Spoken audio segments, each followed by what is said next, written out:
हमारे सिलेबस में लिखे हुए हैं। तीन में से जो दो नाम है, जैसे कॉपीराइट एक्ट जो अपन पढ़ रहे होते हैं वो आईपीआर का ही पार्ट होता है, इंटेलेक्चुअल प्रॉपर्टी राइट्स का ही पार्ट होता है। डीबी एक्ट अपने को अलग से पढ़ना है। तो इस सेशन में अपन दोनों चीजें कवर करेंगे एक साथ। सबसे पहले आईपीआर का मतलब क्या है? तो आईपीआर का मतलब है intellectual property rights, intellectual property rights. और हमारे सिलेबस में यही बिंदु लिखा हुआ है, इंटेलेक्चुअल प्रॉपर्टी राइट्स। पहले तो ये समझिए कि इंटेलेक्चुअल प्रॉपर्टी राइट्स आप कह किसे रहे। इंटेलेक्चुअल का मतलब क्या है? इंटेलेक्चुअल का मतलब है कि कोई भी मनुष्य जो है वो अपने थॉट प्रोसेस से अगर कुछ भी डेवलप कर रहा है तो उस वस्तु पर, जो चीज उसने डेवलप की है, उस पर अधिकार किसका है? उसी व्यक्ति का है। लेकिन अगर मान लीजिए कोई पुस्तक लिखी आपने है, आप उससे टाइप करवा रहे हो, और लिखी आपने है, आप उससे टाइप करवा रहे हो, और मैं लेखक में अपना नाम लिख दूं, इसका मतलब प्रॉपर्टी तो वो आपकी थी भाई। जब लिखी आपने थी, आप तो टाइप करवा रहे थे मुझसे, तो एक्चुअल में प्रॉपर्टी तो वो बुक किसकी थी? आपकी थी। लेकिन मैंने जब लेखक में अपना नाम लिख दिया तो लोगों को क्या लगा कि वो पुस्तक मैंने लिखी है। तो आपने कहा सर ये बात गलत है। मैंने कहा गलत तो है, लेकिन करूं क्या भाई? इसके लिए कोई नियम कायदे नहीं बने हुए, इसके लिए कोई रूल्स नहीं बने हुए हैं। अगर रूल बना होता तो उसके आधार पर उसको दंड दिया जाता, उसको पनिश किया जाता। तो जितने भी गवर्नमेंट्स है वर्ल्ड लेवल पर, उन्होंने इस बारे में विचार किया कि भाई ये मामला तो खतरनाक है। कोई पेंडिंग करेगा, कोई दूसरा बंदा रात को ही आएगा, नीचे अपना नाम लिख जाएगा, तो ऐसे तो नहीं चलेगा। जो इंटेलेक्चुअल प्रॉपर्टी है उस पर राइट उसी का होना चाहिए जिसने वो क्रिएट की है। अब जो इंटेलेक्चुअल प्रॉपर्टी है उसमें रखा किसको जाए, पहला बिंदु तो ये आ जाता है, हम इंटेलेक्चुअल प्रॉपर्टी किसको कहे। तो एग्जामिनेशन इसको लेकर भी क्वेश्चन पूछता है, इनमें से कौन सा आईपीआर का पार्ट है या नहीं है। तो जिसमें मानव के मस्तिष्क का रोल है, जहां पर उसको माइंड अप्लाई करना पड़ रहा है, और उससे उसने अगर कुछ क्रिएट किया है, just like music. Music create कौन करता है? इंसान। जस्ट लाइक कोई भी बुक रीडिंग चल रहा है, कौन करेगा? रीडिंग नहीं, सॉरी, राइटिंग चल रहा है, बुक लिखने का काम चल रहा है, कौन करेगा? इंसान करेगा। कोई भी डांस स्टेप क्रिएट हो रहा है, मान लीजिए, कौन कर रहा है? इंसान कर रहा है, वो अपना माइंड वहां पर अप्लाई कर रहा है। कोई डिजाइन बना रहा है बंदा, तो डिजाइन में भी क्या हो रहा है? माइंड अप्लाई हो रहा है। आप कोई खाने की आइटम बना रहे हो, खाने का आइटम बना रहे हो, जस्ट लाइक आप बर्गर बना रहे हो, आप बर्गर बना रहे हो, उसमें आप अपना माइंड अप्लाई कर रहे हो, और आपने कुछ ऐसा बर्गर बना दिया कि उससे कोई भी खा सकता है, किसी भी डिजीज का बंदा खा सकता है, शुगर वाला भी खा सकता है, ठीक है, कैंसर वाला भी खा सकता है, कोई भी डिजीज हो, आपने ऐसा बर्गर बनाया है कि सब खा सकते हैं। अगर आप ऐसा बर्गर बना रहे, इसका मतलब आपने बहुत ज्यादा मेहनत की है, बहुत ज्यादा रिसर्च किया आपने कि ऐसा क्या किया जाए कि हर तरह के बंदे के लिए ये यूजफुल हो, हार्मफुल नहीं हो। इसके लिए आपने बहुत सारी स्टडी की है। अब कोई नया बंदा आके ये बोल दे कि ये बर्गर तो मैंने तैयार किया है, या आपसे बिना पूछे आपकी जो स्ट्रेटेजी है उस बर्गर को बनाने की, वो किसी और को बेच दे, इसका मतलब आपके खुद की प्रॉपर्टी जो थी, भाई आप उस बर्गर को कैसे बनाते थे वो आपको पता था, वो एक तरह से आपकी प्रॉपर्टी है, क्योंकि वहां आप अपना माइंड यूज कर रहे हो। तो वो जो प्रॉपर्टी है अगर वो किसी और को सेल कर दे तो प्रॉफिट किसे होगा? उस सेल करने वाले को होगा, जबकि चीज किसकी है? आपकी है। इसलिए प्रॉपर्टी राइट जो है उसकी जरूरत पड़ी। राइट्स का मतलब होता है अधिकार। जो भी आप इंटेलेक्चुअल लेवल पर कोई भी अगर आप आइटम तैयार करेंगे तो उस पर अधिकार आपका है, ठीक है। और इसमें मैंने कहा सबसे पहला बिंदु आता है कि आईपीआर के अंतर्गत क्या क्या आता है। सबसे पहला बिंदु इंटेलेक्चुअल प्रॉपर्टी राइट्स के अंतर्गत क्या क्या आता है, इस बारे में जब हम बात करते हैं तो any music IPR cover IPR किस किस को कवर करता है?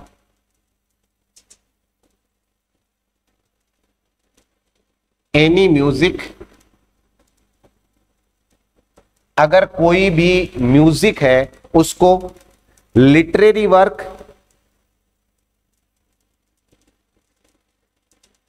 लिटरेरी वर्क या फिर आर्ट या फिर इन्वेंशन, कोई आविष्कार किसी व्यक्ति ने किया है, कोई कलात्मक कार्य किसी व्यक्ति ने किया है, कोई लोगो किसी ने बनाया है, कोई डिजाइन किसी ने बनाया है, एटसेट्रा, ये सारी चीजें जो है वो आईपीआर के अंतर्गत कवर होती है। ठीक है, यानी सिंपल सी बात अगर मैं बोलूं तो क्रिएटेड बाय एनी पर्सन और ऑर्गेनाइजेशन, इसको और अगर इजी बनाया जाए, thing that created by any person और ऑर्गेनाइजेशन, उसको अपन क्या कह देते हैं? उसको अपन बोल देते हैं intellectual property, is called IP, intellectual property. उसी को अपन क्या बोल देते हैं? उसी को अपन आईपी बोल देते हैं, इंटेलेक्चुअल प्रॉपर्टी बोल देते हैं। ठीक है, अब अगला बिंदु आता है कि ये पूरा का पूरा किसके आधार पर डिसाइड होता है? तो भाई जो भी चीज आप बना रहे हो, इसका मतलब ह्यूमन जो माइंड है उसका उसमें यूज होता है, यूज हुआ है, इसका मतलब हम कहते हैं based on, it is based on, IPR किस पर आधारित है? It is based on the structure of human, based on the structure of human beings और ह्यूमन माइंड्स। ठीक है, जो ह्यूमन बींग्स है और ह्यूमन बींग्स के जो ब्रेन और माइंड है, उनके आधार पर ये जो स्ट्रक्चर्स जो वो तैयार करता है वो आईपीआर के अंतर्गत आते हैं। और आईपीआर के लिए प्रश्न आता है कि फर्स्ट टाइम आईपीआर को कहां एक्सेप्टेड किया गया था? तो फर्स्ट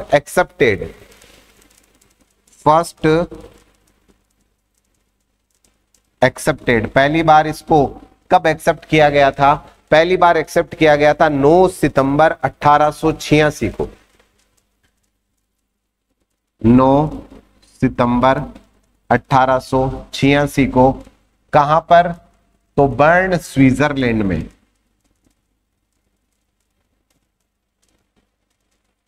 ठीक है, बर्न स्विट्जरलैंड में पहली बार इसको क्या किया गया था? एक्सेप्ट किया गया था।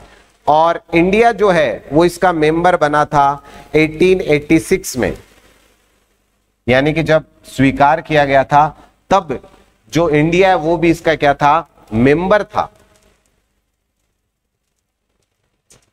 और 1886 से 1928 तक जो है वो इंडिया इसका मेंबर रहा था।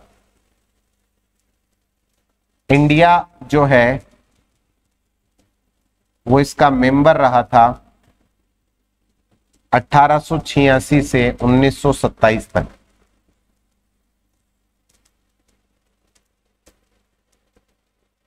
बर्न स्विट्जरलैंड जो है वो एक कन्वेंशन है। ठीक है, ये क्या है? बर्न स्विट्जरलैंड, यहां पर क्या हुआ था? एक कन्वेंशन हुआ था।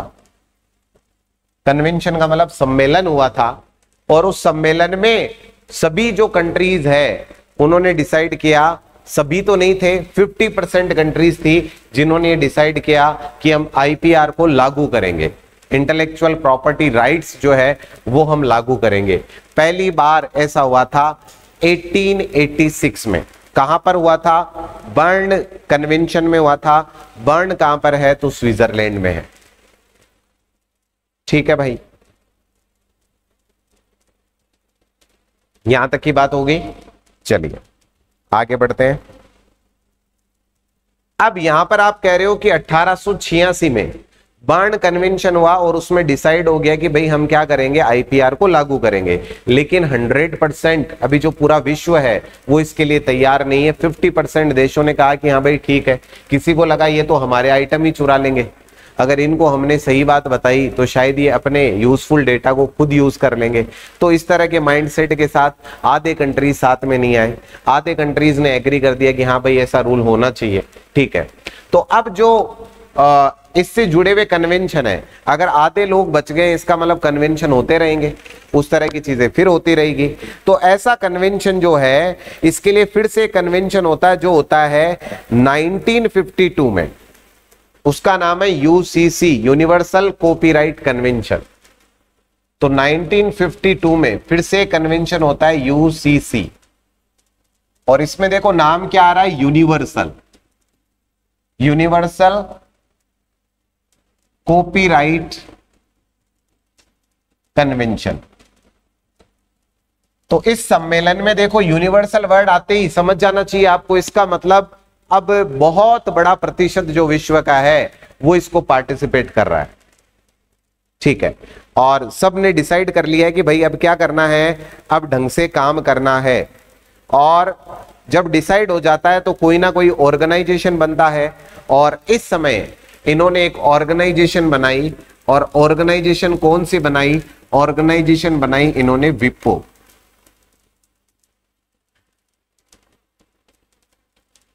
विप्पो, अब विप्पो में एक तो आईपी खुद आ ही गया, इंटेलेक्चुअल प्रॉपर्टी, और डब्ल्यू का मतलब क्या है, वर्ल्ड, और ओ का मतलब क्या है, ऑर्गेनाइजेशन।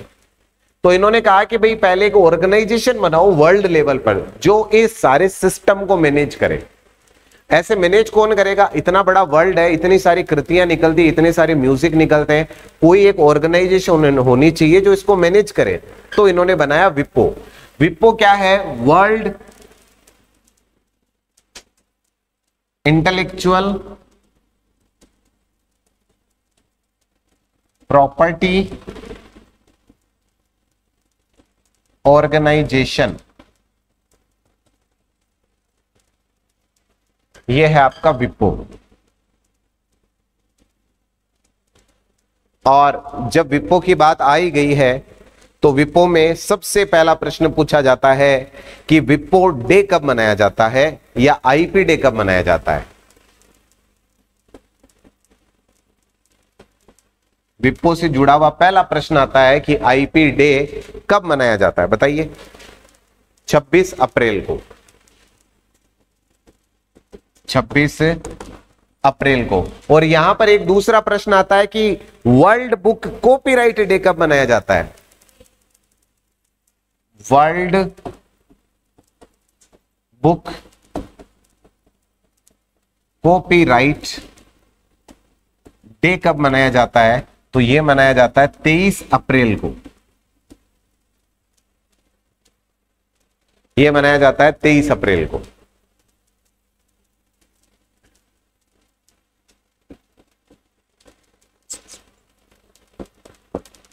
ठीक है, तो आईपी डे मनाया जाता है 26 अप्रैल को, और वर्ल्ड बुक कॉपीराइट डे जो है वो मनाया जाता है आपका 23 अप्रैल को। और अब थोड़ी सी बातें करना शुरू करते हैं अपन विप्पो से जुड़ी हुई। और विप्पो से जुड़ी हुई जब पहली बात करते हैं तो हम कहते हैं इसकी स्थापना कब हुई, इसकी शुरुआत कब हुई। तो पहला बिंदु आता है इसकी स्थापना।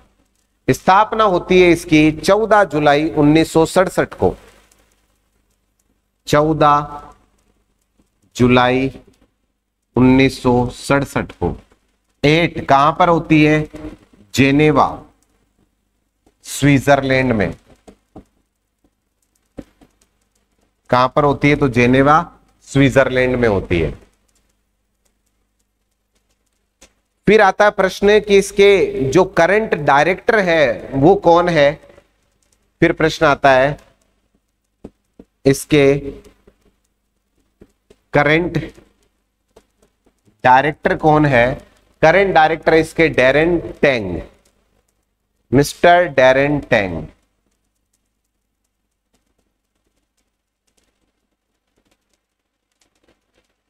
Mister Darren Tang. और ये 2020 से है, 1/10/2020 से।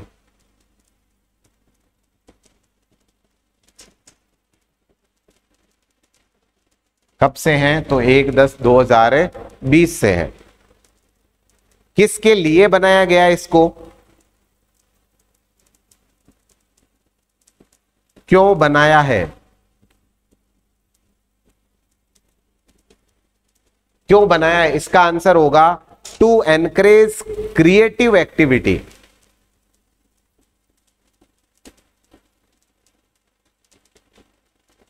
To encourage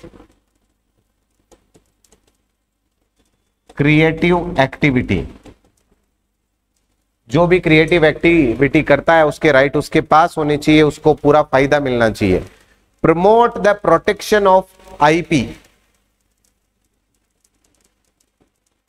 promote the protection of IP. जो इंटेलेक्चुअल प्रॉपर्टी है उसके प्रोटेक्शन, प्रोटेक्शन का मतलब सुरक्षा, उसकी सुरक्षा को क्या करना? प्रमोट करना, बढ़ावा देना, उसके बारे में लोगों को अवेयर करना। Of IP around the world. Around the world, पूरे विश्व में लोगों को इसके लिए जागरूक करना, और उसके लिए इस ऑर्गेनाइजेशन को बनाया गया है। लगभग 191 जो कंट्री है वो इसके मेंबर है। अगर विपो के मेंबर की बात करें तो 191 प्लस कंट्री जो है वो इसके मेंबर है। 191 से ज्यादा कंट्रीज जो है वो इसके मेंबर है। एक एग्जाम में विपो का प्रश्न आता है, इसका ओल्ड नेम पूछा जाता है। इसका ओल्ड नेम क्या है? इसका जो ओल्ड नेम है वो है बिरपी, BIRPI। BIRPI। यहां बिरपी का मतलब क्या है? इसका मतलब है United international bureau for the protection of intellectual property. United Nations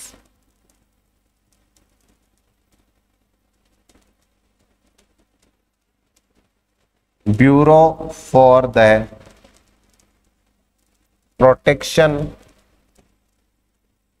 of intellectual property, यह है बिरपी। और स्पेलिंग जो आप सोच रहे होंगे कि सर UN ये तो आए ही नहीं, और आपने जो बिरपी लिखा है इसमें बी का इंटेलेक्चुअल प्रॉपर्टी हो गया, सॉरी ब्यूरो हो गया, आई का मतलब इंटेलेक्चुअल हो गया, फिर RPI ये क्या है? ठीक है, तो ये इसी तरह का वर्ड लिखा हुआ है बिरपी, ठीक है, और इसका फुल फॉर्म भी ऐसा ही है।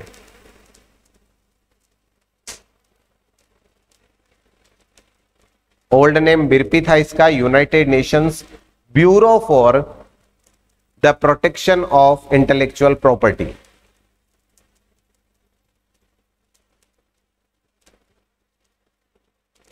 यहां तक की बात कंप्लीट हो गई। चलिए फिर इसके साथ कुछ और बातें जोड़ते हैं अपन। ओल्ड नेम के बाद में नेक्स्ट बिंदु आता है कि जो विप्पो है वो एक डेटाबेस मेंटेन करता है जिसका नाम है पेट इन्फॉर्म्ड। ये एक डेटाबेस मेंटेन करता है, डेटाबेस मेंटेन करता है जिसका नाम क्या है? जिसका नाम है पेट इन्फो, इनफॉर्म्ड।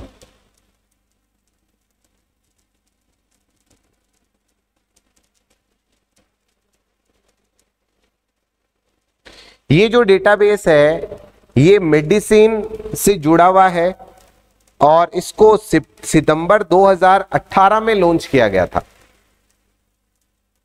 ये जो डेटाबेस है ये रिलेटेड टू मेडिसिन है, रिलेटेड टू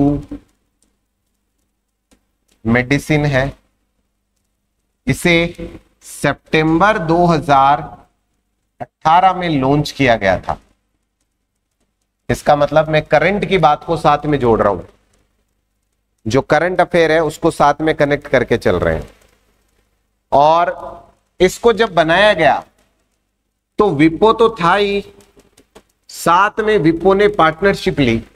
किसके लिए? जो मेडिकल की ऑर्गेनाइजेशन है IFPMA, IFPMA, इसकी उसने सहायता ली कि भाई डेडिकेटली मेडिकल का है तो international federation of pharmaceutical, international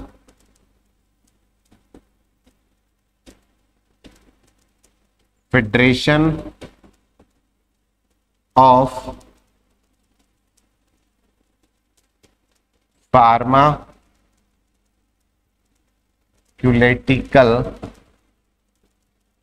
pharmaceutical manufacturers and associations, manufacturers and associations,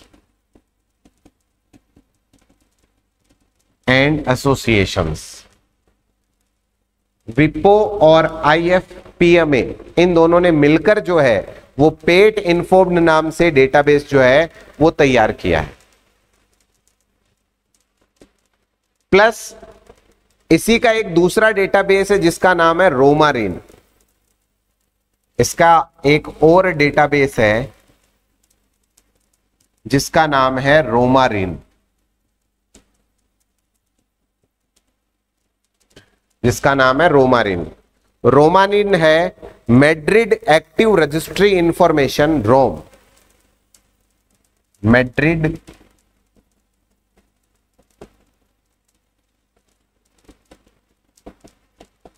registry information of Rome. यहां से है मैड्रिड, ठीक है, Madrid information registry information of Rome, Madrid registry नहीं होगा, मैड्रिड एक्टिव होगा, हाँ Madrid active registry, A missing चल रहा था यहां पर, Madrid active registry information of Rome, ये होगा। और ये इंट्रोड्यूस होता है 2004 में, ये इंट्रोड्यूस होता है 2004 में। और ये फर्स्ट डेटाबेस है जिसमें आप ट्रेडमार्क के रजिस्ट्रेशन सर्च कर सकते हैं।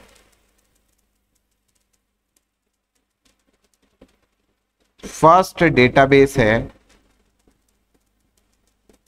जिसमें आप क्या कर सकते हैं, जो ट्रेडमार्क है उसके रजिस्ट्रेशन को ट्रैक और सर्च कर सकते हैं। जो ट्रेडमार्क है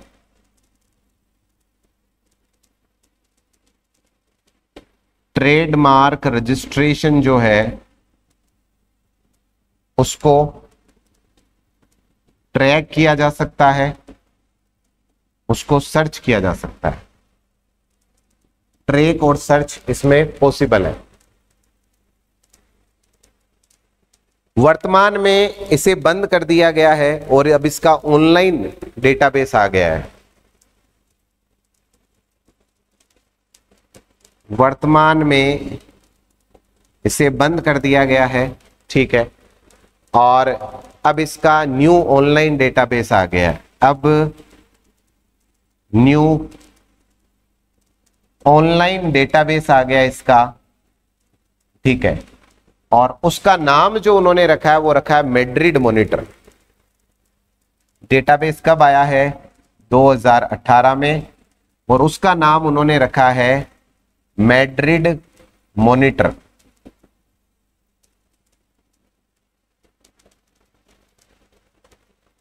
नए वाले का नाम रखा उन्होंने मैड्रिड मॉनिटर।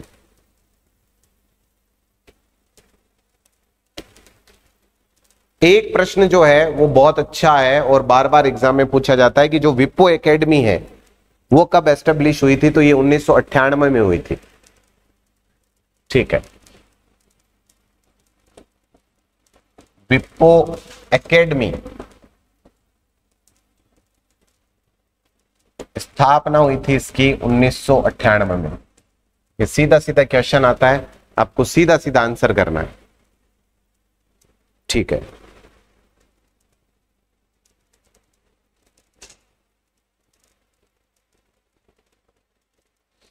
और एक सीधा स्टेटमेंट आता है, विप्पो ट्रीटी जो है वो कब हुई थी।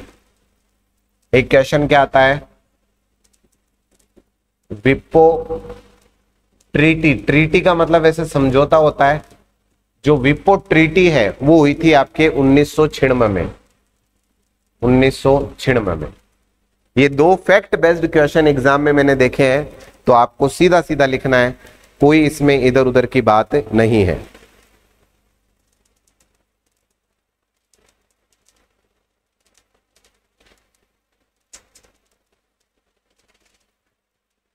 जब वर्ल्ड लेवल पर इतना काम हो गया तो इंडिया वालों ने भी सोचा कि यार जब इतना सब कुछ हो गया वर्ल्ड लेवल पर, तो अपन भी अपनी तरफ से कुछ ऐड करें। तो इंडिया वालों ने भी इस तरह का एक स्टेप उठाया है। ठीक है, पहले यहां तक लिख लीजिए, फिर वो बात लिख पाते हैं आपको।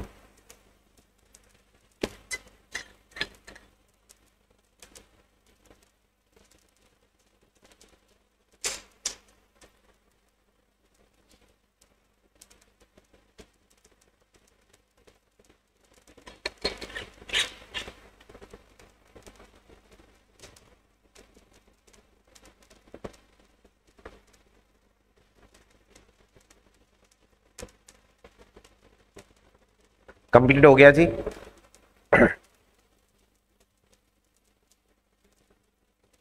मैंने कहा कि जब वर्ल्ड लेवल पर इतना सब कुछ हो रहा था तो इंडिया वालों ने प्लान करा कि हम भी कुछ फॉर्म करें, हम भी कुछ बनाएं। तो उन्होंने, इंडिया ने एस्टेब्लिश किया RGNIPM। जो इंडिया है उसने फॉर्म किया का मतलब बनाया, फॉर्म्ड RGNIPM। जैसे विप्पो है वैसे ही उन्होंने बनाया RGNIPM, Rajiv Gandhi national institute of IP management.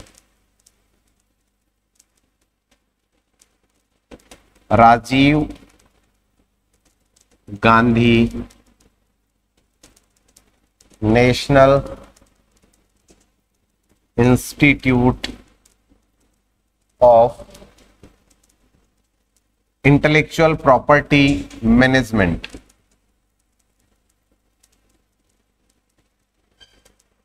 ये लो साहब, इंडिया वालों ने भी अपना विप्पो बना लिया है, और इसका जो हेडक्वार्टर है RGNIP का वो है नागपुर में।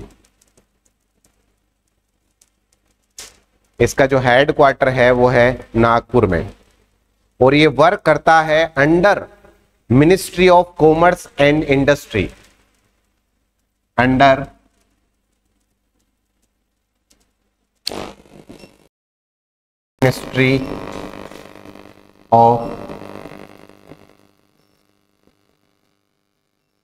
Ministry of commerce and industry, government of India.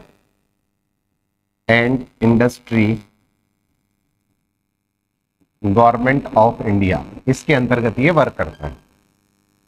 तो ये इंडिया वालों ने जो किया है वो भी अपन ने ऐड कर लिया कि इंडिया वालों ने कुछ इस संबंध में कुछ किया है, तो वो देख लेते हैं। तो वो हमने ऐड कर लिया कि इंडिया ने अपनी तरफ से क्या किया है।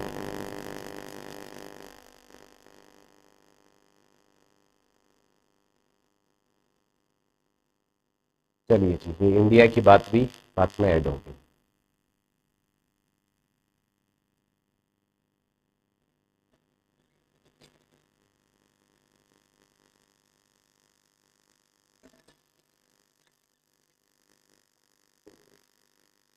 पहला हमने देखा आईपी क्या है, फिर हमने देखा आईपी के अंतर्गत क्या क्या कवर होता है, फिर हमने देखा कि क्या आईपी के लिए कोई ऑर्गेनाइजेशन बनी हुई है, ऑर्गेनाइजेशन के बारे में देखा तो विप्रो आया, विप्रो के बारे में पूरी डिटेल्स की। फिर हमने कहा जब वर्ल्ड लेवल पर इतना सब कुछ हो रहा है तो क्या इंडिया वालों ने कोई प्रयास किया है? तो इंडिया वालों ने प्रयास किया, RGNIPM बनाया उन्होंने। अब RGNIPM बन गया, इसका मतलब विप्रो के इंस्टीट्यूशन की बात क्लियर हो गई। अब बात आता है कि जो अपन ने सबसे पहले IPR लिखा है, इंटेलेक्चुअल प्रॉपर्टी राइट्स, ये कितने तरह के होते हैं और जो इसके टाइप्स है वहां से क्वेश्चन पूछा जाता है कि इनमें से कौन सा IPR का टाइप नहीं है, ये क्वेश्चन पूछा जाता है। और आप PY के उठा के देखेंगे तो कम से कम 4-5 बार ये क्वेश्चन रिपीटेड मोड पे आपको मिलेगा।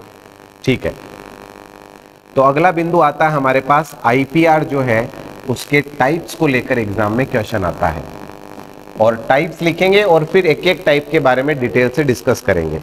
तो पहला टाइप हमारे पास आता है कॉपीराइट।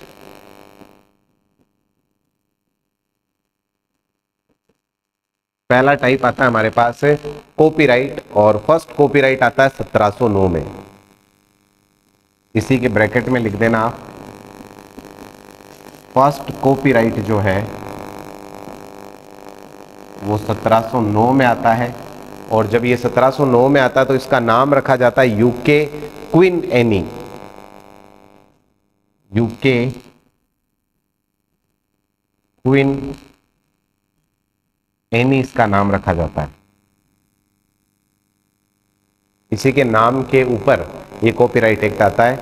ठीक है, और वैसे भारत में ये खेल थोड़ा अलग चलेगा, वैसे आगे कॉपीराइट की पूरी बात करेंगे। उसके बाद 2 नंबर पे जब हम बात करते तो आता है ट्रेडमार्क। ट्रेडमार्क। उसके बाद 3 नंबर पे चलते हैं तो आता है हमारे पास पेटेंट। 4 नंबर में हमारे पास आता है इंडस्ट्रियल डिजाइन। Industrial design. और ये 6 नाम तो बिल्कुल कंठस्थ हो जाने चाहिए आपको। इंडस्ट्रियल डिजाइन, उसके बाद आता है ट्रेड सीक्रेट। ट्रेड सीक्रेट और जियोग्राफिकल इंडिकेटर। जियोग्राफिकल इंडिकेटर के लिए copyright, trademark, patent, industrial design, trade secret और जियोग्राफिकल इंडिकेटर। ये 6 नाम आपको बिल्कुल कंठस्थ हो जाने चाहिए कि कौन कौन से IPR है, IPR में क्या क्या आता है, ये आपको कंठस्थ हो जाना चाहिए। जब आपको ये कंठस्थ हो जाएगा तो बाकी चीजें बड़ी आसानी से समझ में आएगी। और क्योंकि ये क्वेश्चन काफी बार रिपीट हुआ है कि इनमें से कौन सा IPR का टाइप नहीं है। ठीक है, तो टाइप नहीं है ये पता करने के लिए पहले सारे टाइप्स पता होने चाहिए, तब जाके हम नहीं वाला पता कर पाएंगे।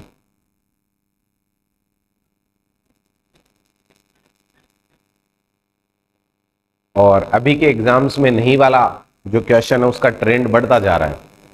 हर बार जो क्वेश्चन पेपर आ रहे हैं उनमें नहीं वाले क्वेश्चन जो है आप देखेंगे कम से कम 8-10 क्वेश्चन तो सीधे सीधे नहीं वाले आते हैं और हम नहीं को पढ़ते नहीं है और उसके चक्कर में बहुत सारे क्वेश्चन गलत हो जाते हैं। आगे बढ़ते हैं और इन सभी के बारे में हम डिटेल से चर्चा करते हैं। चूंकि हमारे कॉपीराइट तो डायरेक्टली सिलेबस में लिखा हुआ है और बाकी बिंदु भी हमें चर्चा करनी है क्योंकि इनके अंदर से इनके एग्जाम्स में क्वेश्चन आते हैं। तो सबसे पहला हेडिंग डाल दीजिए आप कॉपीराइट।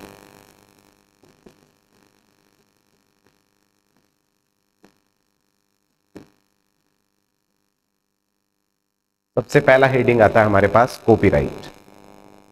जो कॉपीराइट है उसके लिए अगर बात करें तो सबसे पहली बात तो कॉपीराइट का मतलब क्या है। कॉपीराइट का मतलब है कोई भी जो क्रिएटर है, जो कोई भी चीज क्रिएट कर रहा है, जस्ट लाइक वो बुक क्रिएट कर रहा है तो बुक पर उसका अधिकार है। तो अगर वो चाहे तो किसी को सेल कर सकता है। अगर उसकी इच्छा है कि भाई मुझे सेल करना है तो वो क्रिएटर उसको सेल कर सकता है, बट बिना उसकी परमिशन के कोई उसका यूज कॉमर्शियल लेवल पर नहीं कर सकता। क्योंकि सारा मुद्दा अटकता कहां पर है, पैसे पे आके कि भाई मैंने बनाया था और आपने किसी को बेच दिया। बेच दिया मतलब उसने पैसा लिया और फोगट में तो कोई क्यों ही बेचेगा।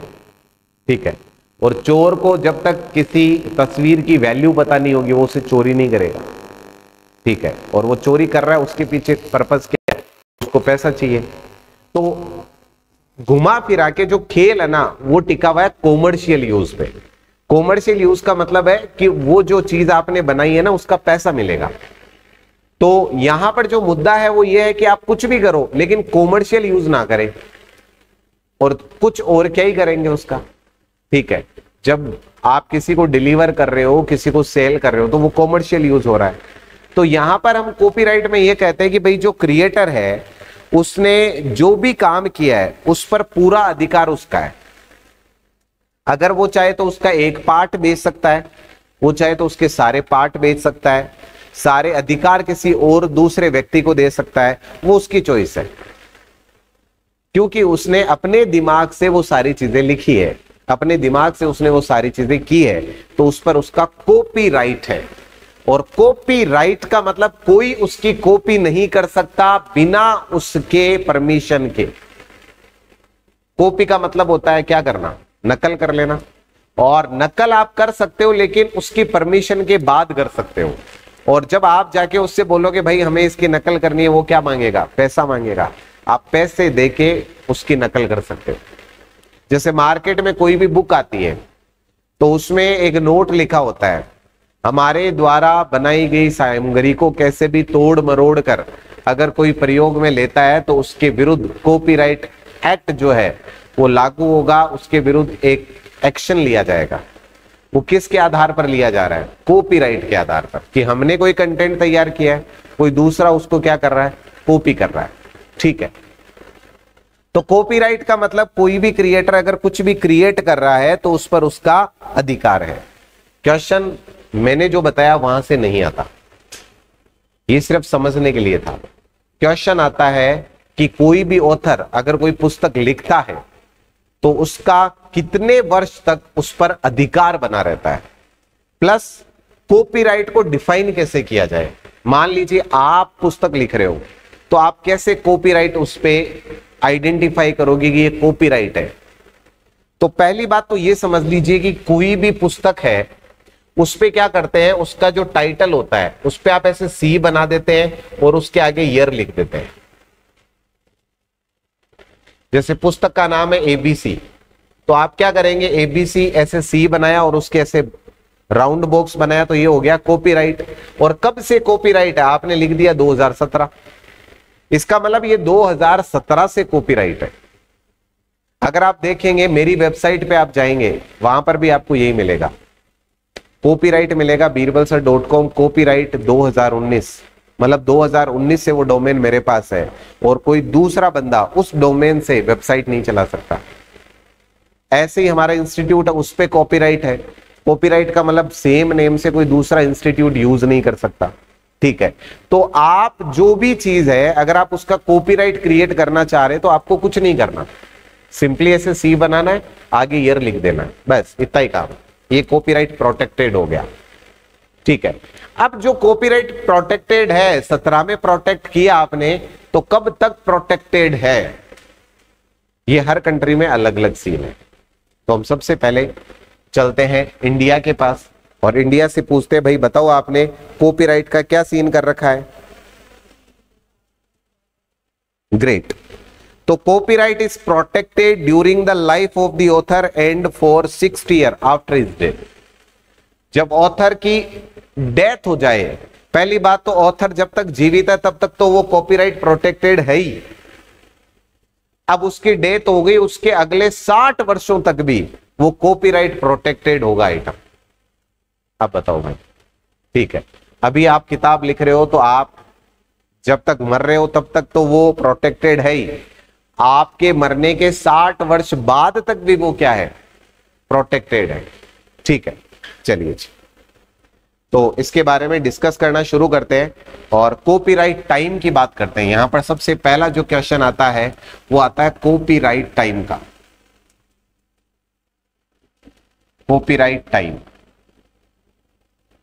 After the death of author. जितने भी कॉपीराइट टाइम हम लिखने वाले हैं वो सभी के सभी है after the death of author, author के मृत्यु के पश्चात तो इंडिया में कितना है? इंडिया में है 60 ईयर्स, 60 साल तक। और जो इंटरनेशनल लेवल पर जो भी राइट्स है वो कितने हैं? 70 ईयर्स तक। इंटरनेशनल जो राइट्स है इंटरनेशनल लेवल पर ये है 70 ईयर्स। और मैक्सिमम है मेक्सिको में, मैक्सिमम है मेक्सिको में 100 ईयर्स। ऑथर की डेथ के 100 ईयर्स बाद तक वो आइटम कॉपीराइट प्रोटेक्टेड रहेगा।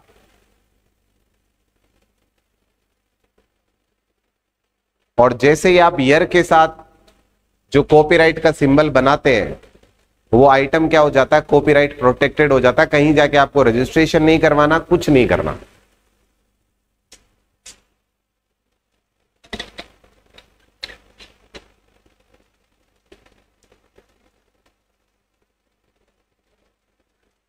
सबसे पहले बात करते हैं कॉपीराइट लेवल पर, तो हम बात करते हैं इंडिया की।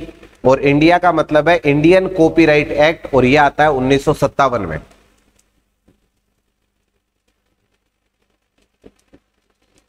इंडियन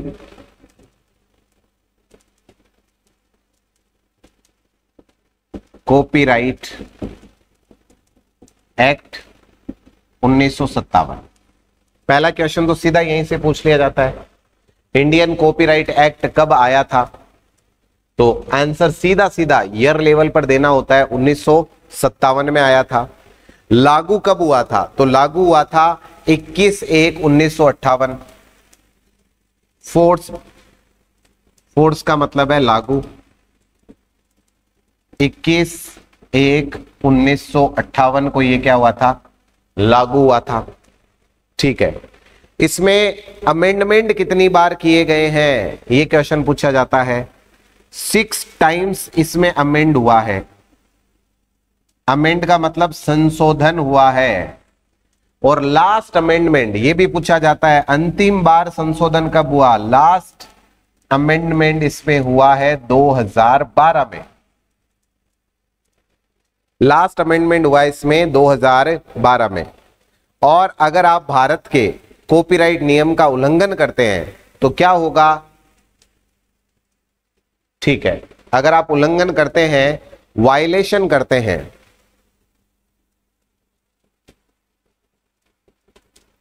तो क्या होगा? तो आपको ज्यादा कुछ नहीं, 3 साल की तो जेल मिलेगी, 3 years इम्प्रिजनमेंट एंड, और साथ में एक लुभावनी रकम आपको देनी पड़ेगी, मात्र 2 लाख एंड 2 लाख। ये फाइन आपके लगने वाला है बस। तो बस यहां से क्वेश्चन क्या आएगा? इंडियन कॉपीराइट एक्ट लागू कब हुआ? 58 में। आया कब? 57 में। कितनी बार अमेंडमेंट हुए? 6 बार। लास्ट अमेंडमेंट कब हुआ? 12 में। ठीक है, और वायलेशन करने पर क्या होगा? 3 साल की कैद और 2 लाख रुपए जुर्माना। ठीक है,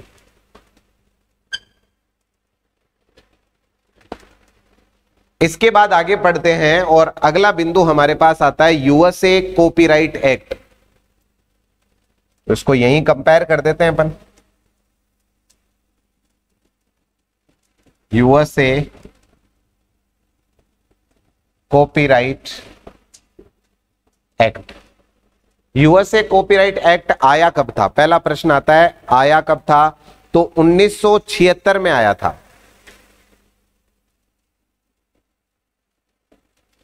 फोर्स लागू कब हुआ था? 1/1/1978 को लागू हुआ था, 1978।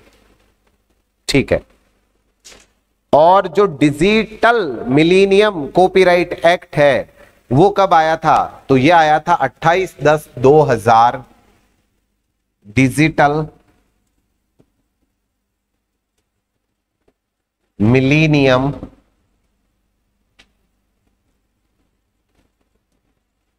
कॉपीराइट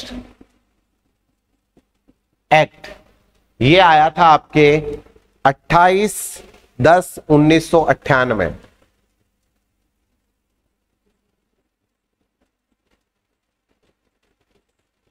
28/10/1998। डिजिटल का मतलब जितने भी इलेक्ट्रॉनिक कंटेंट है उनके ऊपर कॉपीराइट। कौन सा? ये उसी का पार्ट है, बिल्कुल बिल्कुल।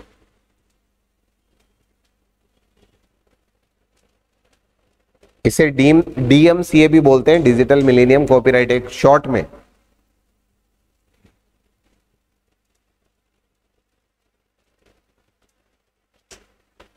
और एक चीज मैं यहां पर लिख देता हूं क्योंकि कॉपीराइट की बात पूरी हो जाएगी। कॉपीराइट किस किस पर अप्लाई होता है, ये क्वेश्चन भी आजकल एग्जाम में काफी बार पूछा गया है। किस किस पर अप्लाई होता है कॉपीराइट, क्योंकि एक मन में विचार चलता है कि कॉपीराइट लगेगा कहां पर, किस किस पर अप्लाई होता है।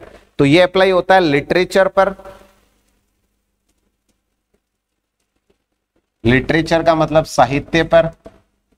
ये अप्लाई होता है म्यूजिक पर। ये अप्लाई होता है थिएट्रिकल,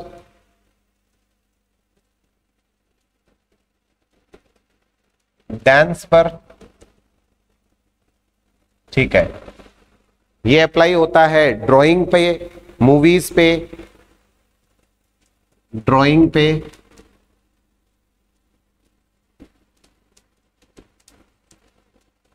मूवीज पे, आर्किटेक्चर जो है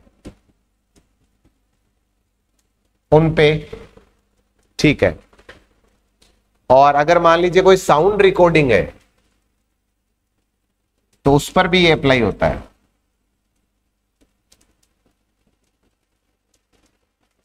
तो ये देखिए, literature, music, theatrical, dance, drawing, movie, architectures और साउंड रिकॉर्डिंग, इन सब पर जो कॉपीराइट है वो लागू होता है, इन पर अप्लाई होता है।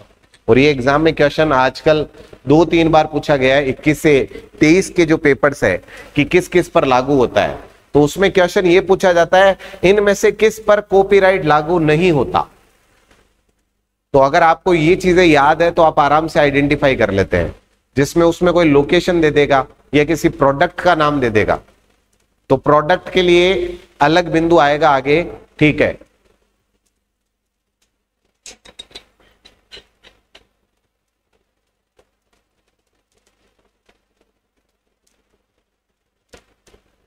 इसमें एक कॉपीराइट में एक क्वेश्चन आता है फेयर डीलिंग का। अगर मान लीजिए गवर्नमेंट को या कोई भी आपकी जो पुस्तक है उसका यूज लोगों के हितार्थ यानी कि जो सोसाइटी है उसके अच्छे के लिए किया जाए, तो उस कंडीशन में फेयर डीलिंग के तहत आप किसी भी ऑथर की कृति को बिना उसकी परमिशन के उपयोग में ले सकते हैं। तो एक अपन वर्ड यहां पर लिखते हैं, वो है फेयर डीलिंग।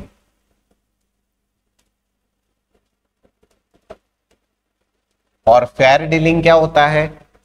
जो गवर्नमेंट है वो या कोई भी ऑर्गेनाइजेशन मान लीजिए, ठीक है, जो ऑथर का ओरिजिनल वर्क है बिना उसकी परमिशन के उसका क्या कर सकते हैं? उपयोग कर सकते हैं। फेयर डीलिंग का मतलब हो गया लोगों के अच्छे व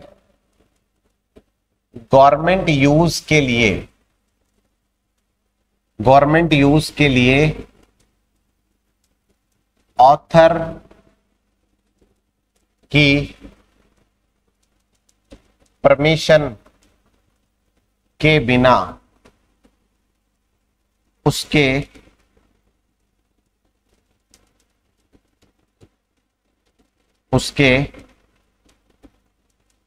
राइट्स को यूज किया जा सकता है। यह फेयर डीलिंग। फेयर डीलिंग का मतलब हो गया, अगर मान लीजिए गवर्नमेंट चाहती है कि जो ऑथर ने कुछ लिखा है, कुछ बनाया है, उसका उपयोग उनको कहीं करना है और जिससे लोगों का भला होगा, ठीक है। अब लोगों का भला हो नहीं हो, गवर्नमेंट अपने हित के लिए तो काम में ले ही सकती है, ठीक है। और हमेशा गवर्नमेंट कुछ भी करती है ना तो वो एक गली रखती है कि मुझे अगर कहीं जरूरत पड़ गई तो उन्होंने एक गली रख ली, उसका नाम क्या रख दिया गली का? Fair dealing. फेयर डीलिंग का मतलब होगा कि ऑथर की परमिशन के बिना ही किसी अच्छे कार्य के लिए लोगों के हितार्थ, लोगों के गवर्नमेंट के फायदे के लिए जो है वो क्या कर सकता है? ऑथर की परमिशन के बिना उनके राइट्स को यूज कर सकता है, मतलब उसके कंटेंट को यूज किया जा सकता है।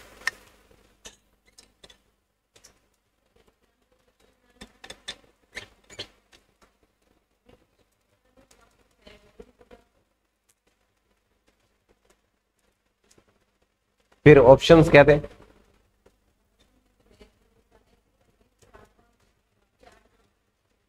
अच्छा, तो फेयर डीलिंग था उसमें ऑप्शन।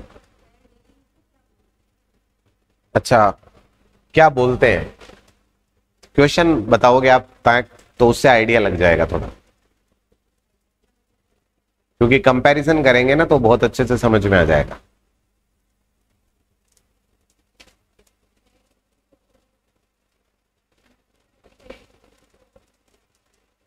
हाँ, आप जैसा कह रहे हो कुछ अलग नेम हो सकता है, फेयर डीलिंग के लिए डेडिकेटली कोई अलग नाम हो, ठीक है।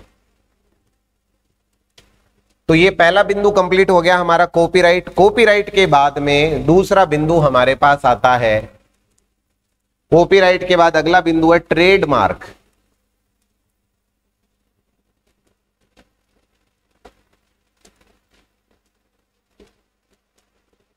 अगला बिंदु आ जाता है हमारे पास है ट्रेडमार्क। पहली बात तो ट्रेडमार्क का मतलब क्या है? कोई भी जो ऑर्गेनाइजेशन होती है, कोई भी समूह चल रहा है, कोई भी ऑर्गेनाइजेशन चल रही है, कोई भी संस्था चल रही है, तो उस संस्था ने क्या बना रखे हैं? अपने कुछ टैगलाइंस बना रखे हैं, उस संस्था ने अपने कुछ लोगो बना रखे हैं, उसने अपना कोई नाम रख रखा है संस्था ने, और वो चाहती है कि मेरे, जैसे आपने LIC का जो है टैगलाइन सुना होगा, जिंदगी के साथ भी जिंदगी के बाद भी, ठीक है। और ऐसे बहुत सारे प्रोडक्ट है जिन्होंने अपने लोगो बना रखे हैं। हर इंस्टीट्यूट ने भी अपने लोगो बना रखे हैं, जितने भी इंस्टीट्यूट है। जैसे विनर चॉइस के लिए हमने टैगलाइन प्लान की थी, बहुत ज्यादा प्लानिंग करके, रिजल्ट बोलेगा, ठीक है। तो रिजल्ट बोलेगा क्या है? टैगलाइन है। अब ये जो टैगलाइन है कोई दूसरा यूज नहीं करे कि भाई किसी और को अच्छी लग गई ये टैगलाइन और उसने अपने जो है इंस्टीट्यूट के लिए यूज कर ली, तो हमने क्या करवा दिया? इसका ट्रेडमार्क रजिस्ट्रेशन करवा दिया कि ये वाली जो टैगलाइन है, पहले तो ट्रेडमार्क रजिस्ट्रेशन जब करवाएंगे तो वो देखेगा क्या कहीं इस नाम से पहले से तो रजिस्ट्रेशन नहीं है। आपने कहा परिणाम बोलेगा, तो इस नाम से पहले किसी ने इस फ्रेज को पहले किसी ने रजिस्टर तो नहीं कर रखा है ना।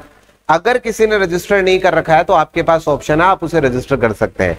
और अगर आपने रजिस्टर कर लिया तो कोई दूसरा अगर इसका यूज करता है तो उसका ट्रेडमार्क का केस उस व्यक्ति पे लगाकर आप उससे पैसा वसूल सकते हैं कि भाई ये मैंने रजिस्टर करवा रखा है ट्रेडमार्क, ठीक है, और आप इसका यूज नहीं कर सकते, ठीक है। तो ट्रेडमार्क का मतलब हो गया या तो किसी लोगो के लिए, या नाम का, या कोई फ्रेज का, या टैगलाइन का, इसका क्या होता है? ट्रेडमार्क होता है। तो ट्रेडमार्क में हम लिखते हैं कि इस लो को डिजाइन किया गया है यूनिकली आइडेंटिफाई करने के लिए कि कैसे एक पर्टिकुलर व्यक्ति को इंडिविजुअली, ऑर्गेनाइजेशन को अलग से कैसे आइडेंटिफाई किया जाए, उसके लिए इसको डिजाइन किया गया है। बिंदु यह आता है कि इसके अंतर्गत क्या क्या आता है।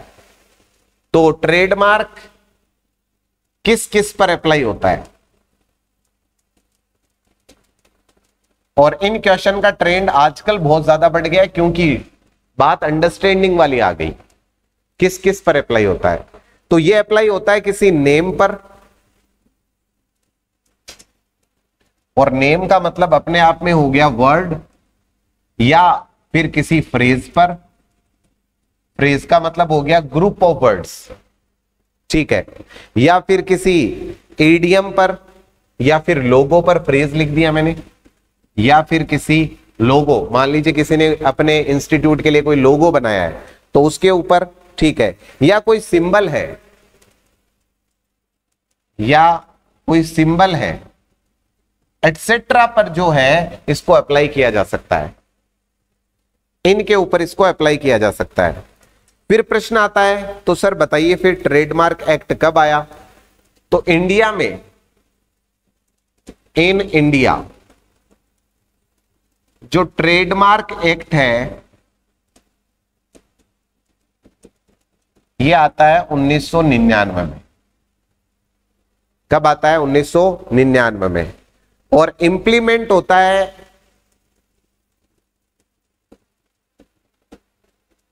Implement in all country, implement होता है ये 2003 में, 15/9/2003, 15/9/2003, 15/9/2003 में क्या हो जाता है? इंप्लीमेंट हो जाता है। लास्ट अमेंडमेंट इसमें 2010 में हुआ है, लास्ट अमेंड, अंतिम संशोधन इसमें हुआ है 2010 में। और इसके 5 रजिस्टर्ड ऑफिस है, इसके 5 रजिस्टर्ड ऑफिस है। और अभी जो लेटेस्ट एग्जाम हुआ था उसमें यह पूछा गया था दिए गए विकल्पों में से कहां पर ट्रेडमार्क का ऑफिस नहीं है, तो इसके लिए इनको 5 को याद रखना पड़ेगा, ठीक है। पहला है इसका दिल्ली में,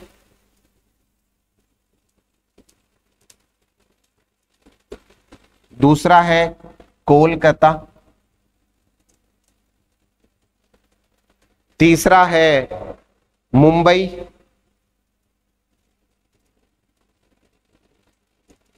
चौथा है चेन्नई,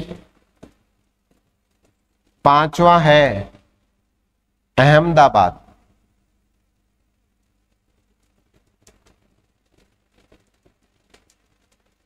अहमदाबाद,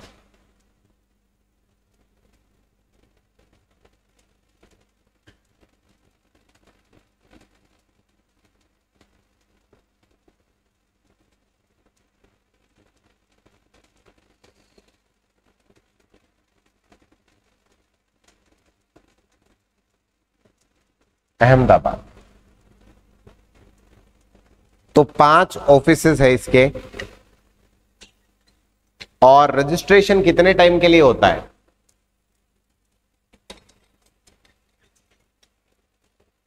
रजिस्ट्रेशन होता है इसका 10 साल के लिए।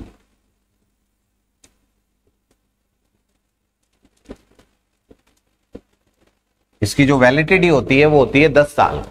एक बार जब आप रजिस्ट्रेशन करवाएंगे तो वो 10 साल के लिए वैलिड होगा।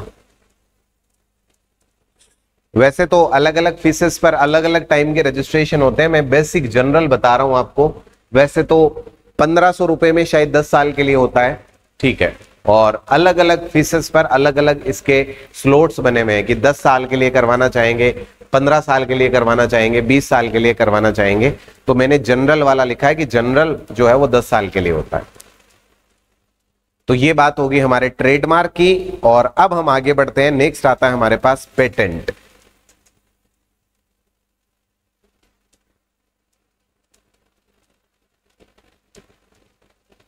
नेक्स्ट बिंदु आता है हमारे पास पेटेंट। अगर पेटेंट की बात करें तो ये क्या करता है? जो इन्वेंटर है, पेटेंट का सीधा सीधा कनेक्शन जो है ना वो है आविष्कार से।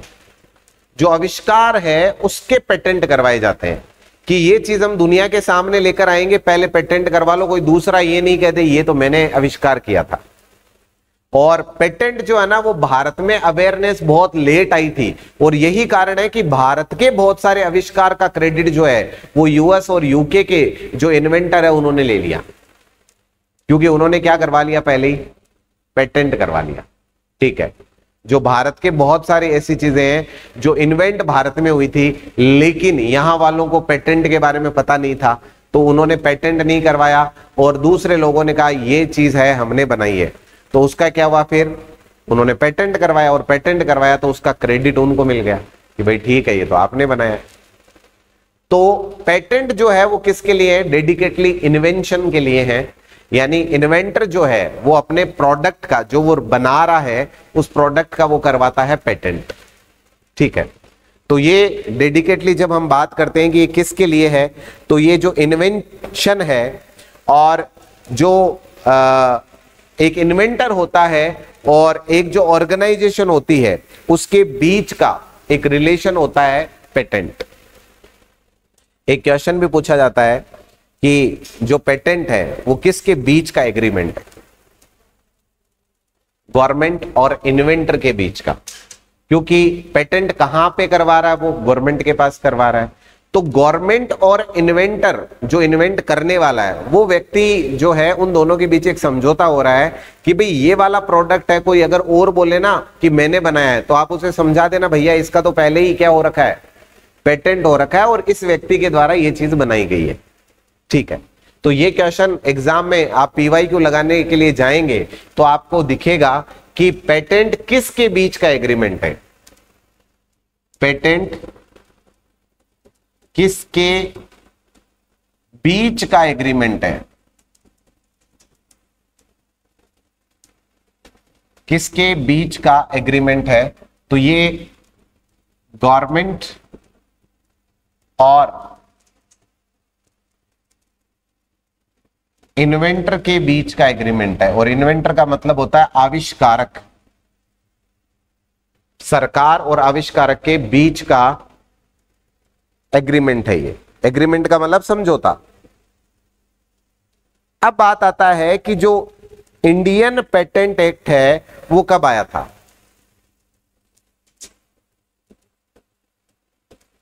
इंडियन पेटेंट एक्ट जो है वो कब आया था, ये आता है 1970 में, 1970 में आता। ठीक है, और ये इनेक्टेड कब हुआ था, लागू कब हुआ था, तो लागू भी 1977 में हुआ, 1970 में हुआ था, 1970 में हुआ था। प्रश्न पूछा जाता है इसमें लास्ट अमेंडमेंट कब हुआ है, लास्ट अमेंड हुआ है इसमें 2006 में, जो इसमें अमेंड हुआ है वो कब हुआ है, तो 2006 में। सीधे सीधे क्वेश्चन, सीधी सीधी बात सर। ठीक है, फिर आता है मैक्सिमम पीरियड कितना होता है इसका, तो 20 ईयर। जो पीरियड होता है जब आप एक पेटेंट करवाते हो तो उसका जो पीरियड होता है वो कितना होता है, वो होता है 20 ईयर्स। 20 ईयर्स के बाद ये जनरल यूज के लिए उस आइटम को अवेलेबल करवा दिया जाता है। ठीक है, किसके आधार पर बनाया गया था, तो ब्रिटिश पेटेंट एक्ट के आधार पर बनाया गया था। किसके आधार पर बनाया गया, किसके आधार पर बनाया, तो इसका आंसर जो है वो है British patent act 1852। British patent act 1852। अब आप यहां से सोच लीजिए 1852 में आज गया है और अपने कब आ रहा, देखो 1970 में। तो अब देख लीजिए कितना बड़ा खेल हो गया भाई, 120 साल। 120 साल में कुछ भी अगर इंडिया ने इन्वेंट किया है और उनको पता चल गया तो उन्होंने अपने नाम कर लिया। ठीक है, तो किसके आधार पर बनाया गया, तो हम कहेंगे ब्रिटिश पेटेंट एक्ट 1852 के आधार पर बनाया गया। जो वर्ल्ड डायरेक्टरी है पेटेंट एंड शोर्स की, उसको पब्लिश कौन करता है, world directory of patent. World directory यानी पूरे विश्व में जो पेटेंट हुए हैं उनकी एक डायरेक्टरी जो है patent and shores, patent and shores, इसको पब्लिश करता है, पब्लिश्ड एनुअली बाय कौन करेगा भाई? सारा काम किसको दिया हुआ है? विप्रो। और एक प्रश्न ये पूछा गया था कि जो पेटेंट है वो भारतीय राजपत्र के किस भाग में प्रकाशित होता है? पेटेंट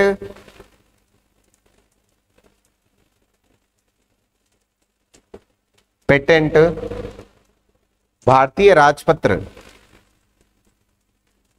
भारतीय राजपत्र भाग 3 में प्रकाशित होता है।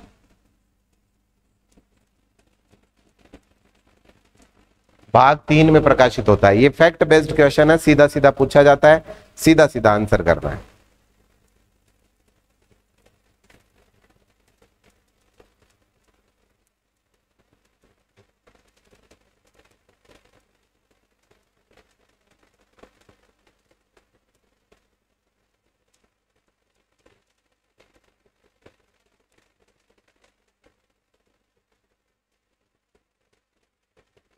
अभी वाले पेपर में भी एक पेटेंट का क्वेश्चन आया था।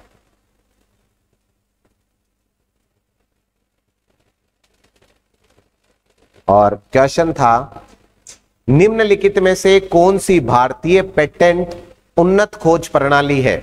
Which one of the following is Indian patent advance search system? ठीक है, Indian patent advance search system, ये क्वेश्चन पूछा गया था। Which one of the following is Indian patent advanced search system?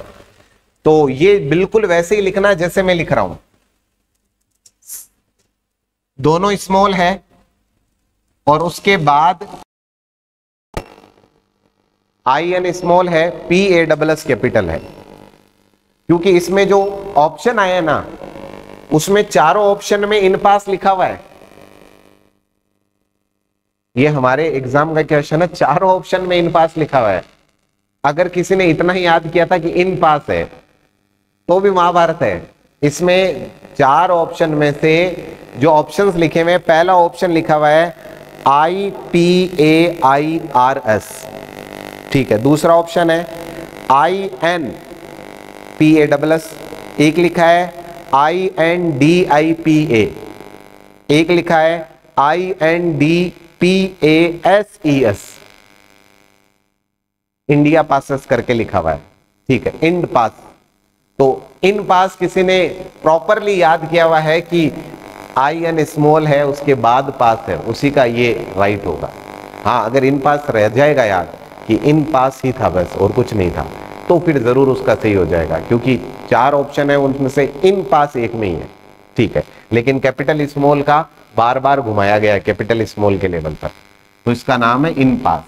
और ये लेटेस्ट अभी वाले एग्जाम का क्वेश्चन है और करंट से जुड़ा हुआ क्वेश्चन है। ये Indian patent advance search system का क्या नाम है? इन पास।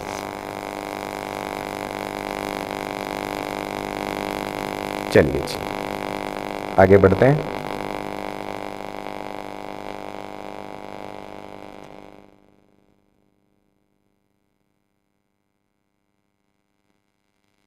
इसके बाद में फिर आगे चलते हैं और नेक्स्ट हमारे पास क्वेश्चन आता है इंडस्ट्रियल डिजाइन। ये हो गया अपने पास। इसके बाद 4 नंबर पे चलते हैं और नेक्स्ट हमारे पास आता है इंडस्ट्रियल डिजाइन।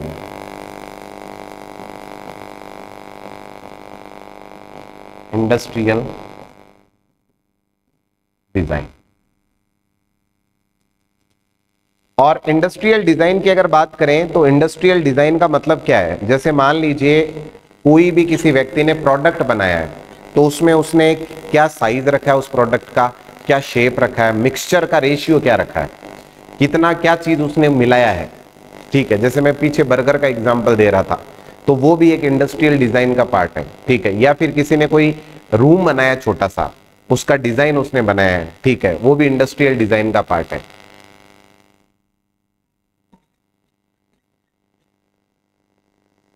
सबसे पहली बात तो इंडस्ट्रियल जो कंपोजिशन है वो मिक्सचर है किसका, एक्चुअल साइज, शेप, कलर और metal used in A trade item. ठीक है, तो सबसे पहले तो इंडस्ट्रियल डिजाइन क्या है पहले ये देखते हैं अपन। तो industrial design is the mixture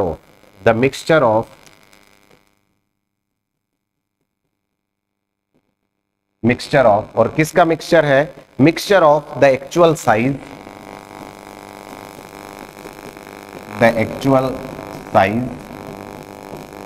shape, colour, actual size, shape, colour and metal used in A trade item,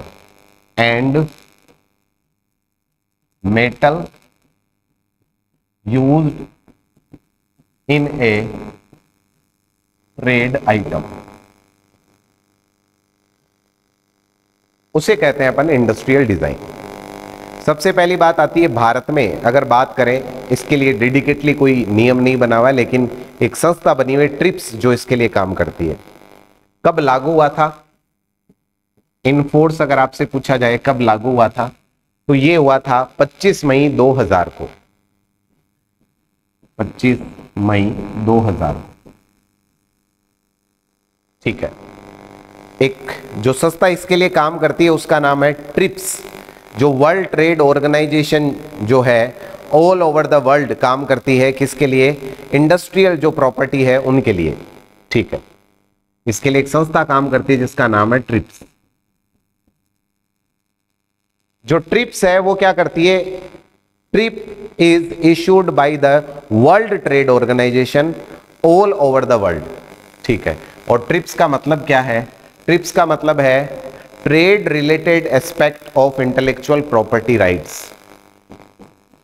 trade related aspects of intellectual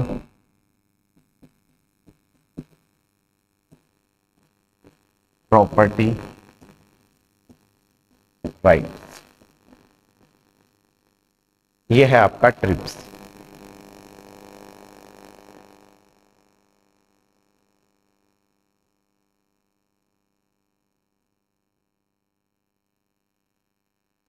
और इसको इश्यू कौन करता है, issue by WTO। WTO is world trade organization, world trade organization. ये क्या करता है, ये इश्यू करता है।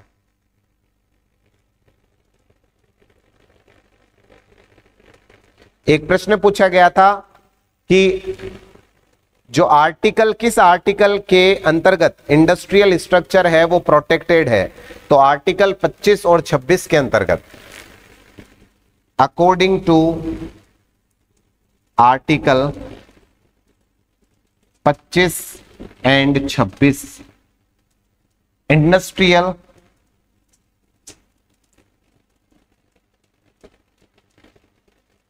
According to article 25 and 26 industrial structure is protected.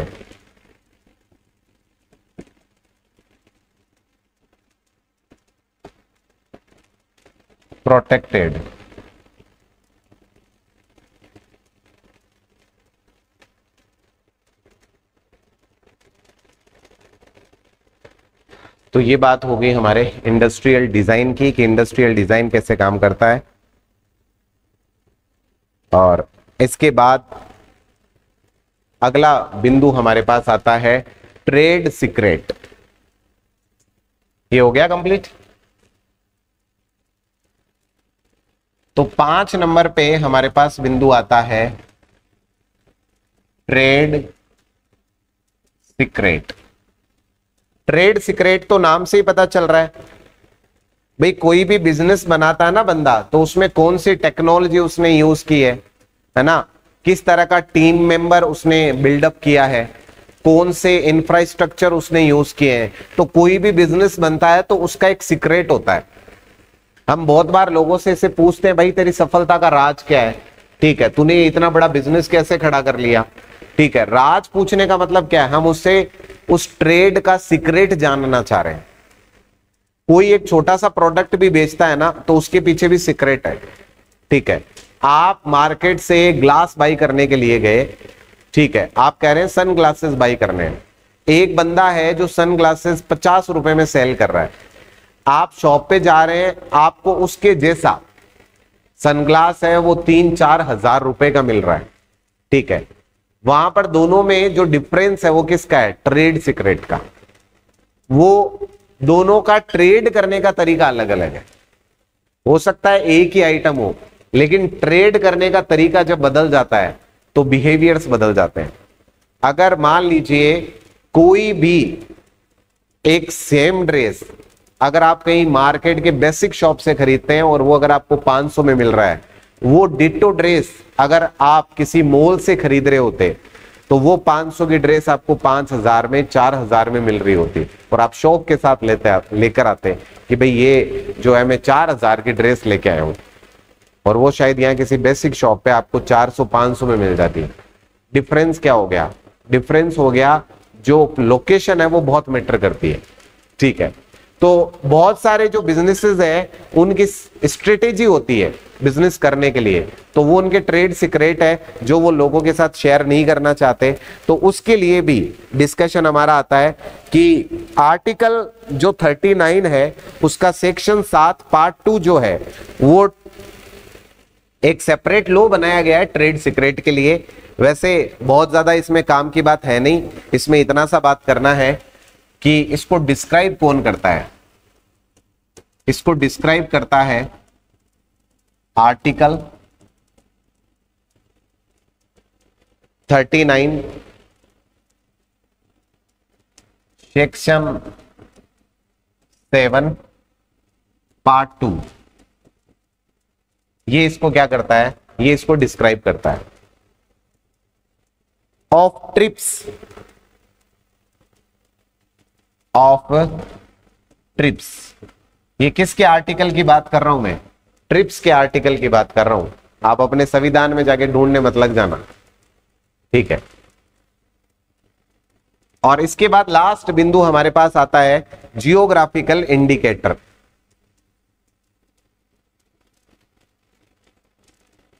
Geographical indicator, geographical indicator का मतलब होता है, बहुत बार आपका बिजनेस जो है किसी पर्टिकुलर प्लेस के नाम से चल रहा होता है और वो प्लेस उस क्वालिटी को डिफाइन करता है।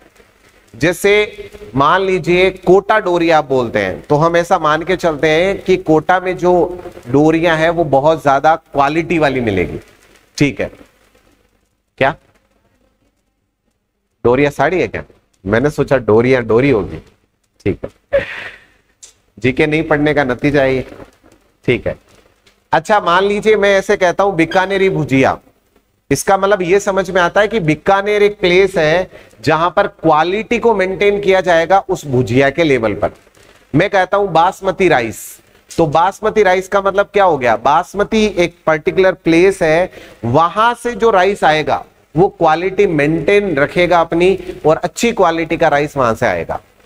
तो बहुत बार लोकेशन बेसिस पे, तो यहां पर जो लोकेशन है उसके लिए ज्योग्राफिकल वर्ड यूज किया गया है। लोकेशन जो है किसी प्रोडक्ट की क्वालिटी को इंडिकेट करता है, और वो जो लोकेशन है जो प्रोडक्ट की क्वालिटी को इंडिकेट कर रहा है उसके लिए ज्योग्राफिकल इंडिकेटर के थ्रू आप उसको नेम को क्या करवा सकते हैं, रजिस्टर करवा सकते हैं। ठीक है, तो सबसे पहली बात तो आती है यहां पर जो नेम होता है उसको नेम नहीं बोल के ज्योग्राफिकल जीआई टैग बोला जाता है। उसको हम क्या बोलते हैं, उसको अपन बोलते हैं जीआई टैग बोलते हैं। ठीक है, इस तरह के जो इंडिकेटर्स होते हैं इनको अपन क्या बोलते हैं, जीआई टैग, इनको अपन बोलते हैं जीआई टैग। एग्जाम्पल की अगर बात करें तो जैसे मैंने अभी आपके सामने एग्जाम्पल बोले थे, बासमती राइस है,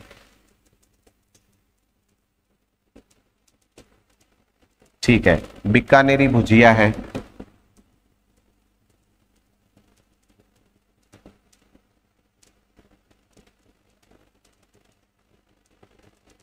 बासमती राइस हो गया, बीकानेरी भुजिया हो गया, या अभी जो कोटा डोरिया मैंने बोला था, पता चल गया मुझे साड़ी है। ठीक है, तो ये जीआई टैग है सारे के सारे, और इनको लेकर करंट में भी क्वेश्चंस आते रहते हैं। और इसको लेकर एक एक्ट बनता है, the geographical indicator of goods registration, the geographical, इसको लेकर एक्ट बनता है, the geographical indicators of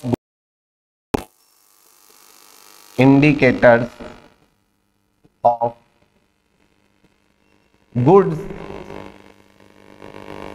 registration and protection act, registration and protection act. और ये डेडिकेटली मैं इंडिया की बात कर रहा हूं यहां पर। ठीक है, ये एक्ट कहां का है? इंडिया का, और ये बनता है 1999 में, बना 1999 में, फिर लागू होता है ये 15/9/2003, 15/9/2003। सेम एज ट्रेडमार्क, ट्रेडमार्क में भी तो यही हुआ था, बन गया था 1999 में, लागू होता है 2003 में। इसका हेडक्वार्टर जो है वो चेन्नई में है, इसका जो हेडक्वार्टर है वो है चेन्नई में।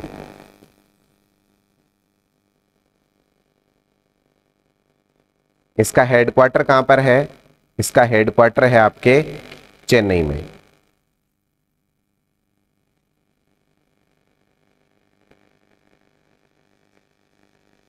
लिख लिया जी?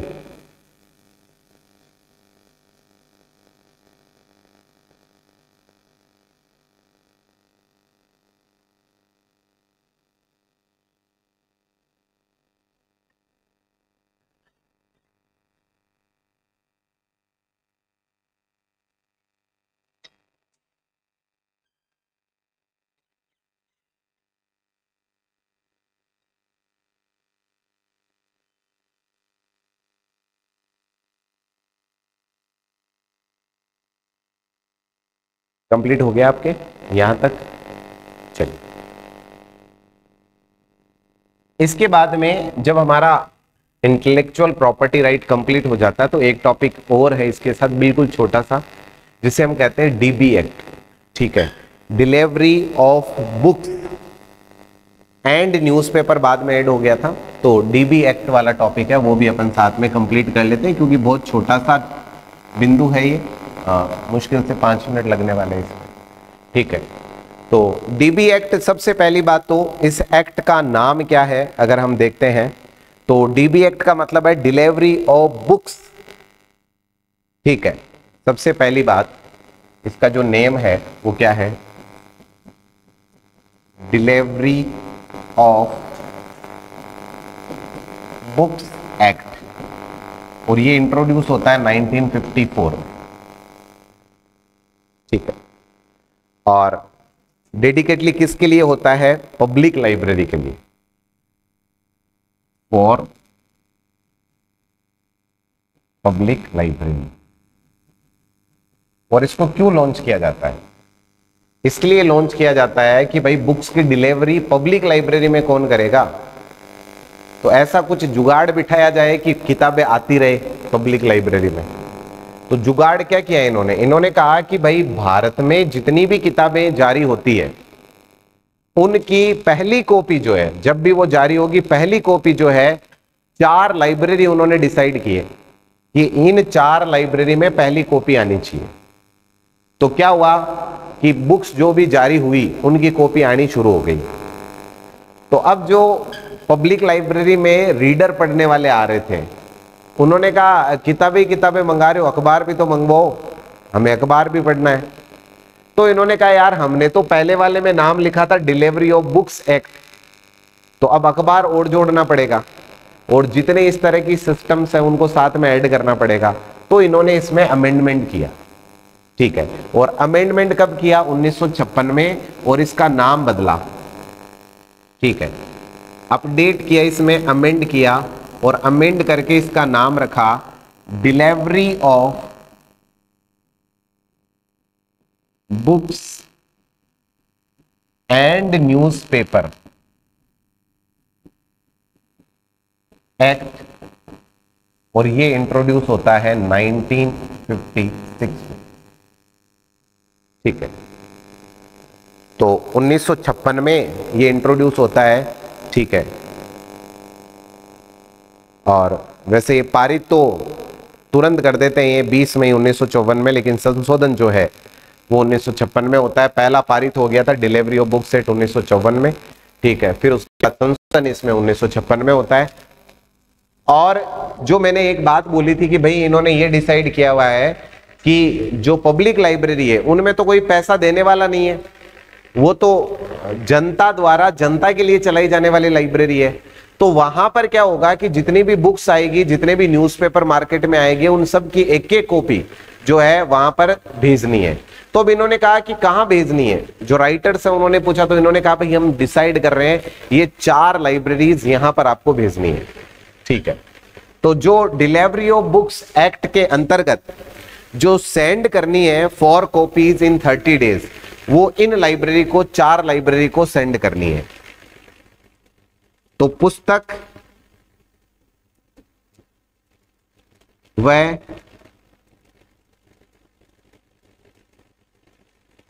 न्यूज़पेपर, तो पुस्तक लिख देता हूं मैं, पुस्तक प्रकाशित होने के 30 दिन के भीतर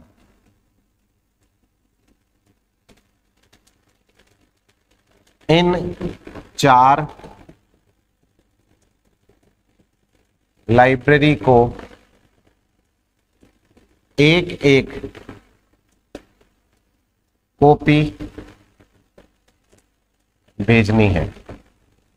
तो इस एक्ट में यह कहा गया कि जैसे ही आपकी बुक पब्लिश होती है, उसके पब्लिश होने के जैसे ही जो 30 दिन का टाइम है, उस 30 दिन के अंतर्गत आपको इन 4 लाइब्रेरी को एक एक कॉपी भेजनी है। प्रश्न यह आता है ये 4 लाइब्रेरी कौन सी है?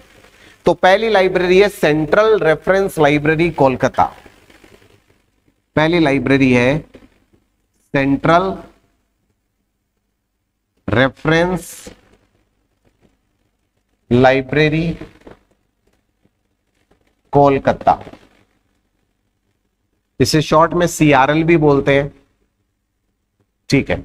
दूसरी जो लाइब्रेरी है वो है दिल्ली पब्लिक लाइब्रेरी,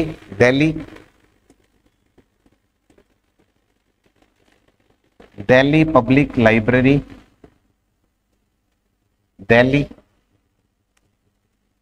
ठीक है। तीसरी जो लाइब्रेरी है इसे हम कहते हैं कोनमेरा स्टेट लाइब्रेरी, कोनमेरा स्टेट लाइब्रेरी, और यह है चेन्नई में, चेन्नई में। फिर आ जाती है Asiatic society library Mumbai, Asiatic society library Mumbai. और जो एशियाटिक सोसाइटी है उसका नाम बदलकर कर दिया गया है central state library Maharashtra.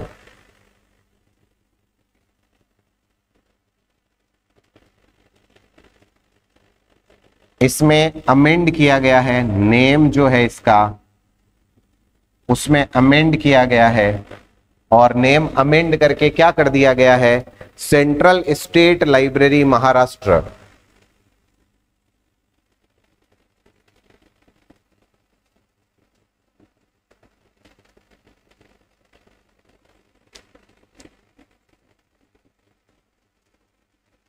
Central state library Maharashtra, ये इसका नाम कर दिया गया है।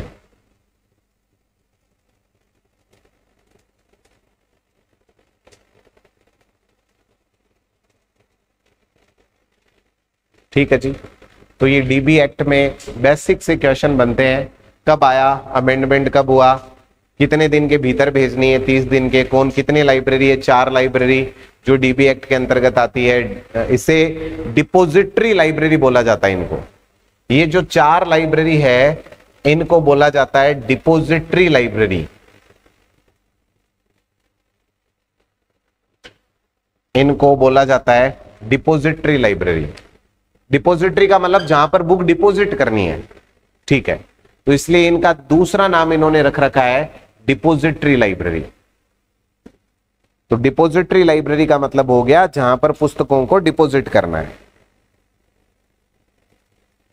और जब डीबी एक्ट की बात आती है तो एक the press and registration book act भी आता है 1867 में।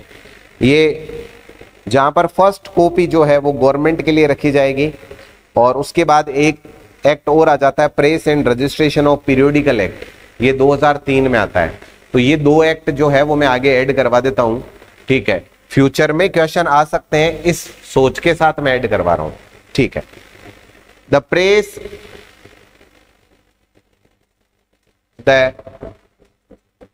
Press and registration of books act, the press and registration of books act है, यह आता है 1867 में, ठीक है। और इसमें क्या होता है 1867 में जब ये आता है तो इसमें क्या कहा जाता है, इसमें कहा जाता है कि जो आपको फर्स्ट कॉपी है वो गवर्नमेंट के लिए होगी। फर्स्ट कॉपी किसके लिए होगी, फर्स्ट कॉपी फॉर गवर्नमेंट, ठीक है। और एक क्वेश्चन आता है press and registration of periodical act, और ये बिल्कुल पीवाई करंट अफेयर का क्वेश्चन है। प्रेस एंड रजिस्ट्रेशन, और अभी एग्जाम में आया था ये, registration of periodical act, periodical act, ठीक है। Press and registration of periodical act कब आया, अभी एग्जाम में यह पूछा गया था। और उसमें एक ही ऑप्शन था 2023 का, बाकी ऑप्शन थे 2018 और 1867। तो हर कोई विचार कर रहा था कि 2023 में तो क्या ही आया होगा, ठीक है। Press and registration of periodical नाम से एक्ट एक ही आया है, और वो कब आया है 2023 में। ये बिल्कुल करंट अफेयर का क्वेश्चन है, ठीक है।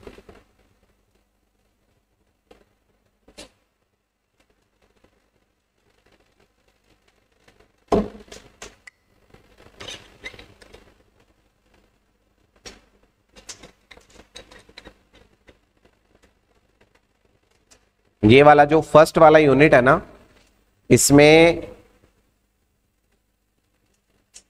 हम जब ये पूरा यूनिट कंप्लीट कर लेंगे उसके बाद एक क्लास एडिशनल और रखेंगे। हमारे जो टॉपिक हो जाएंगे वो तो होंगे ही होंगे। मैं वो एक क्लास इस सोच के साथ रखूंगा कि जो बचे हुए बिंदु है इन चैप्टर्स में, जैसे हमारे सिलेबस में नेशनल लाइब्रेरी तो लिखा हुआ है, नेशनल लाइब्रेरी ऑफ इंडिया, लेकिन ऐसी बहुत सारी लाइब्रेरीज है जो नेशनल इंपोर्टेंस रखती है, तो वो हमने नहीं पढ़ा अभी, तो वो हम लास्ट में उसको कवर करेंगे। या अगर ऐसा कोई एक्ट है जो हमने यहां लिखा है तो हमने बिल्कुल डेडिकेटली सिलेबस के अकॉर्डिंग लिखा है, तो अगर कोई ऐसा पार्ट है जो हमें लगता है ऐड करना चाहिए तो उसको अपन लास्ट में ऐड कर लेंगे। तो एक सेशन हम एडिंग पॉइंट वाला डाल के फैक्ट वाला एक सेशन सेपरेटली अटेंड करेंगे, जिसमें सिलेबस के बियॉन्ड अगर ऐसी चीजें जो एग्जाम ओरिएंटेड है उनको अपन साथ में अटैच कर लेंगे, ठीक है जी। आगे की डिस्कशन अपन कल के सेशन में करते हैं।